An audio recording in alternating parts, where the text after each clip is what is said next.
the subsequent complement molecules in the pathway. However, not all microbes have a surface conducive to initiating the alternate pathway. Let us discuss the other opsonins in non-specific defensors. In addition to complement C3b, other plasma proteins can bind non-specifically to carbohydrates or lipids in the cell wall of microbes and facilitate opsonization. Many of these, for example, C-reactive proteins, are produced by the liver and are always found at some concentration in the plasma. Their production and plasma concentration, however, are markedly increased during inflammation. Now let us discuss tissue repair. The final stage of inflammation is tissue repair. Depending upon the type of tissue involved, multiplication of organ-specific cells by cell division may or may not occur during this stage. For example, liver cells multiply, but skeletal muscle cells do not. In any case, fibroblasts, a type of connective tissue cells that reside in the area, divide rapidly and begin to secrete large quantities of collagen, with blood vessels cells proliferate in the process of angiogenesis. All these events are brought about by chemical mediators, particularly a group of locally produced growth factors. Finally, the remodeling occurs as the healing process follows.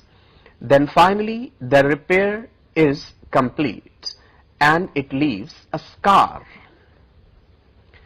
Now let us discuss interferons. Interferons are a family of cytokines that non-specifically inhibit viral replication inside the host cells. In response to infection by a virus, most cell types produce interferons and secrete it into the extracellular fluid. Interferons then bind to plasma membrane receptors on the secreting cell and on other cells where they are infected. Even if they are not infected, then also they bind. This binding triggers the synthesis of a variety of antiviral proteins by the cell.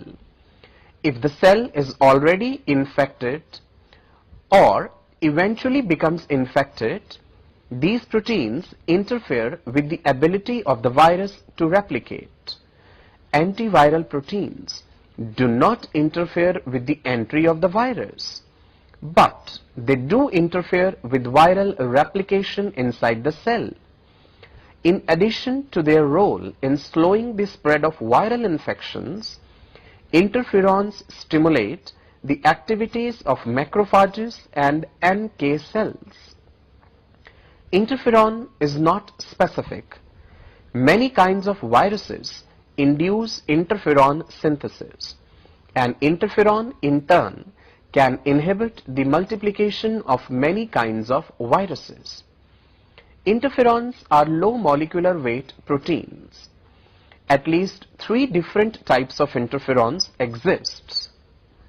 Number 1, alpha interferons, which are produced by several types of leukocytes.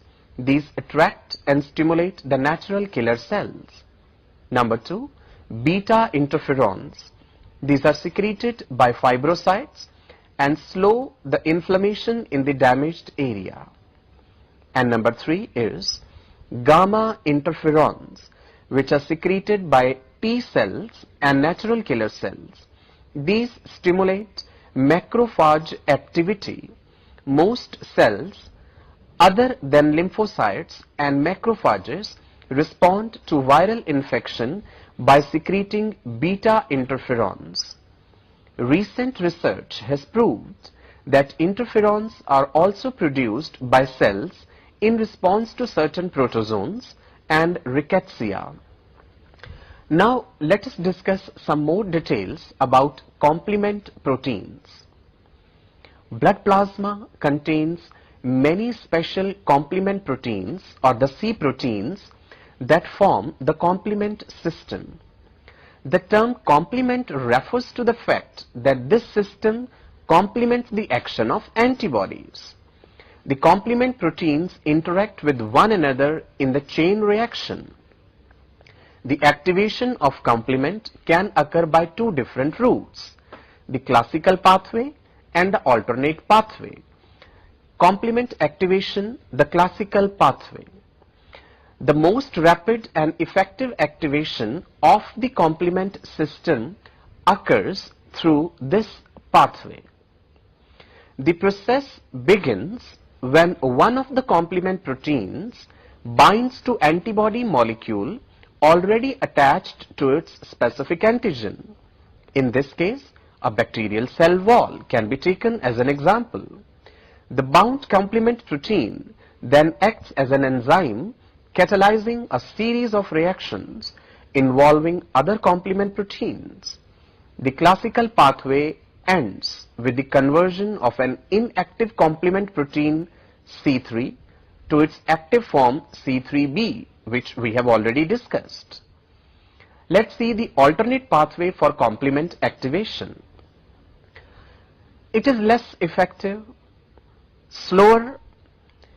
This process occurs in the absence of antibody molecules. This alternate pathway or properdin pathway is important in the defense against bacteria, some parasites and virus-infected cells. The pathway begins when several complement proteins, including properdin, also called factor P, factor B, and factor D, interact in the plasma. This interaction can be triggered by exposure to foreign materials, such as capsule of a bacterium. As does the classical pathway, the alternate pathway ends with the conversion of C3 to C3b. Let us see the effects of complement activation. Known effects of complement activation include the following. Number 1, stimulation of inflammation. Activated complement proteins enhance the release of histamine by mast cells and basophils. Histamine increases the degree of local inflammation and accelerates blood flow to that region. Second is attraction of phagocytes. Activated complement proteins attract neutrophils and macrophages to the area, improving the likelihood that phagocytic cells will be able to cope with the injury or infection. Third is enhancement of phagocytosis. A coating of complement proteins and antibodies both attract the phagocytes and make the target easier to engulf. Macrophage membranes contain receptors that can detect and bind to complement proteins and the bound antibodies. After binding, the pathogens are easily engulfed. The antibodies involved are called opsonins, and the effect is opsonization. Last is destruction of target plasma membranes. In the presence of C3b, 5 of the interacting complement proteins, that is C5 to C9, bind to the plasma membrane, forming a functional unit called a membrane attack complex.